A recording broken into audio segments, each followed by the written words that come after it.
Hello, good morning. Nagba-browse ako kasi sinusubukan ko yung tina-try out ko tong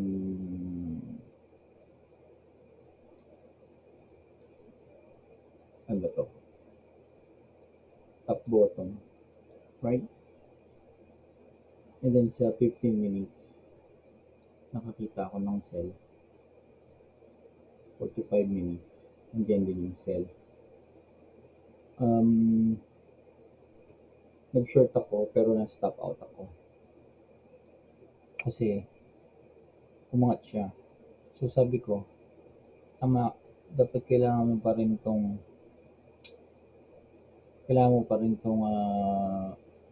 kahit na makakita ka niyan, kailangan pa rin dito maghanap ng entry sa overbought or basahin mo 'tong ah, black cat.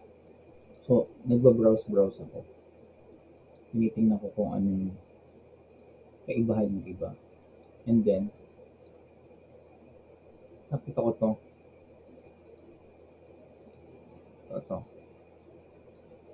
nakita ko 'to.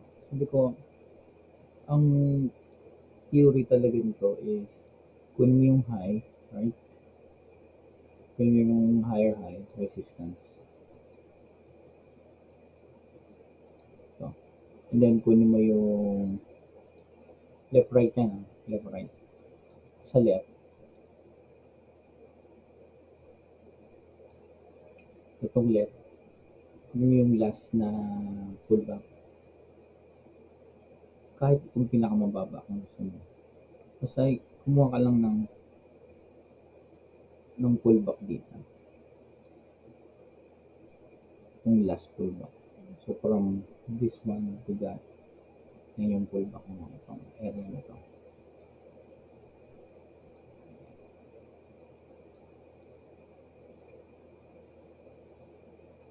Yan yung last na pullback. Mga last na pullback bago ma-hit yung to. Ito yung pinakamalapit na pinakamalakas. Bago ma-hit tong high, higher high. Support. And then, na-browse ko yan. So, dito siya na-break, right? So, eventually, kung dyan siya na-break, magpo-pullback yan. Dito yung entry mo sa pullback na to. Yan. Entry to. Entry yan ng short. Short sell. Right? So, ang measurement niya is ito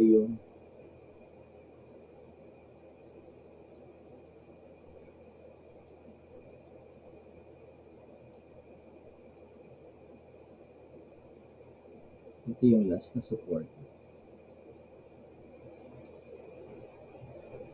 Support. And then, ito yung measurement.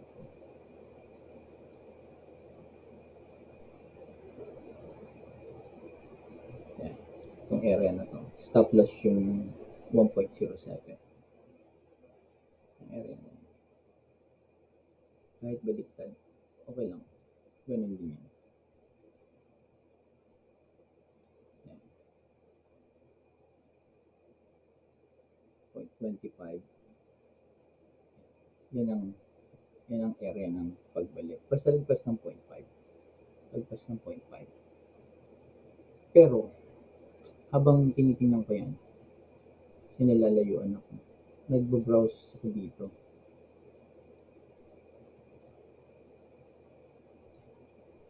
Browse ako dito.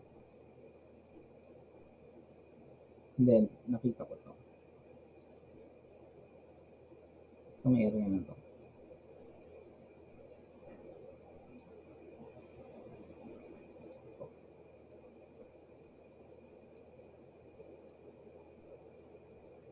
Yan. Yung resistance na yun, nakita ko yan. Diba? Yung resistance na yun. Ito yan.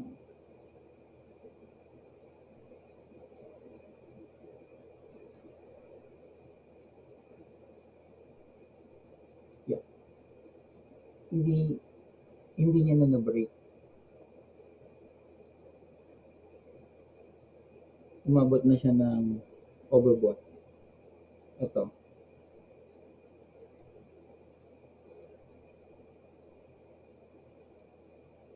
umabot na ng overbought.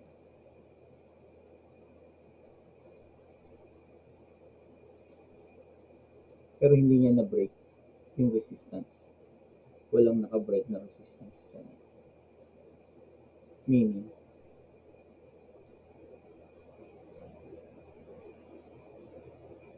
Meaning, pwede nyo na itong gawing entry. Diyan tayo magsusukat. Resistance. Support.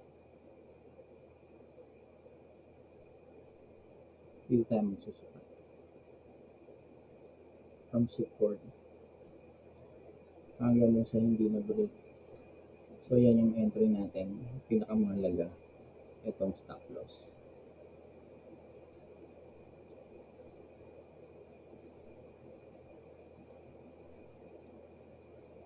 Okay?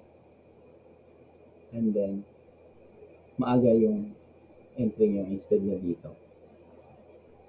Dito yung entry natin. Which is okay din naman dun sa dati nating technical analysis. Kasi ito yung pinakamababa. Diyan din yung maghanap kayo ng entry. Which is this side right here. Ito. Yun ang stop loss. Ang difference lang nito,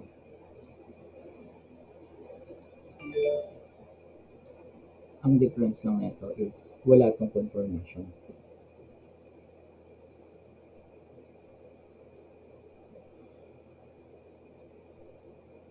Hindi solid ang confirmation mo. Ito ang confirmation mo dyan. Ito. Na-break niya eh. Ito. Na-break niya rin. So, hindi solid ang confirmation mo rito. Ito lang yung solid na confirmation mo. Less meron pa dito divergence.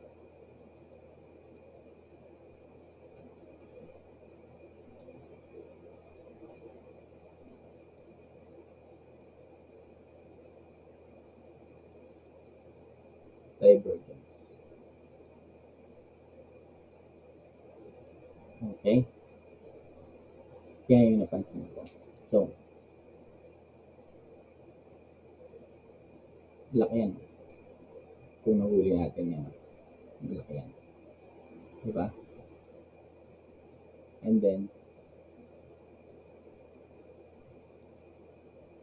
kuha ka na lang ng, sundan mo na lang ng regression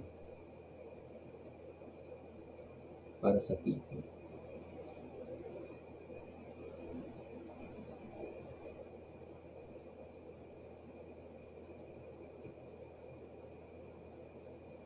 So, dito ang TP.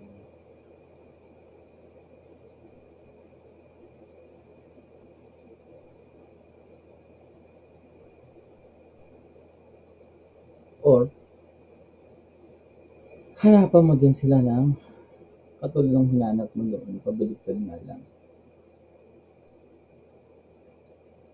Ito yung resist sa support mo.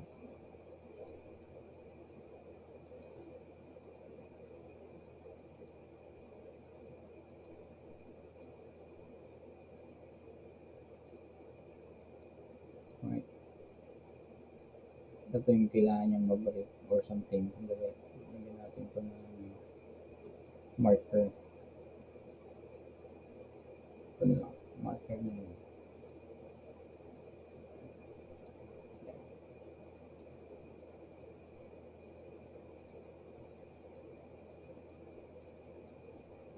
Support. Ito. Ito yun.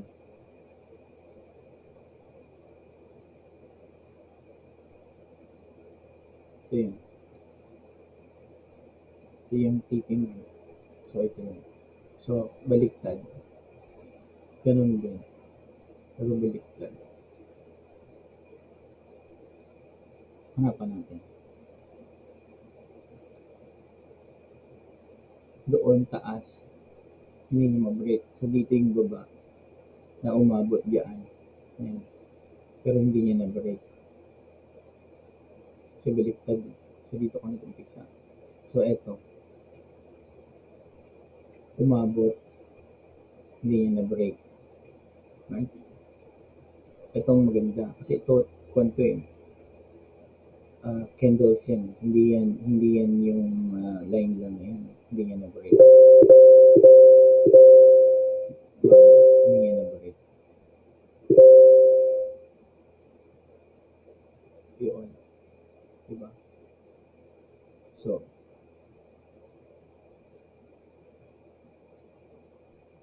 ito, na-break niya. Pero hindi man dumiretso. Kasi yung sumunod niya, ito, umabot na yun. Pero hindi niya ito na-break. So, nagkaroon ka ng pattern dito. Kung nag-doubt ka, right? Kasi, doubt. Nag-sell ka na dito. Kasi dito pa lang, ito. Yan, itong mga to. Na-break niya na eh.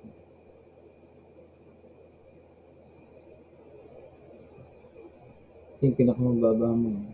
Ito yung unang pullback mo. Ito yung dalawang pullback mo. Ito. Right side. Yung dalawang pullback. Diba? Ito yung una. Na-break na lang. Ito yung medyo malakas. Ito yung pinakamalakas. Na-break na. Yan. So, ang entry niyan is pag na-break, yung pullback. Na-break, pullback. Right? So, kung gagawin natin ng technical analysis natin na hindi ito, gagamitin natin ito. Try lang.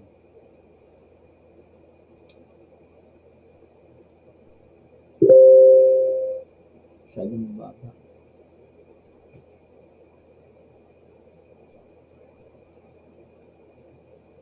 Paano yun? Yun. So, dito. Dun din, lapit lang. Parehas lang gano'n.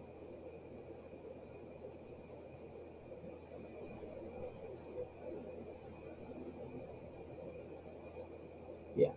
Average mo na lang ito. Pag sa ganyan, pwede mo nang magawa ng data. Yan. Ito ang pinakamagandang entry.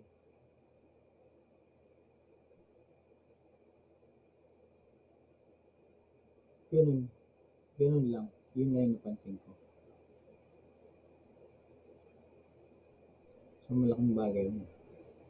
Kasi malayo pa bago ka malaki yung pera nakuha doon. Anyway, that's my sharing for today.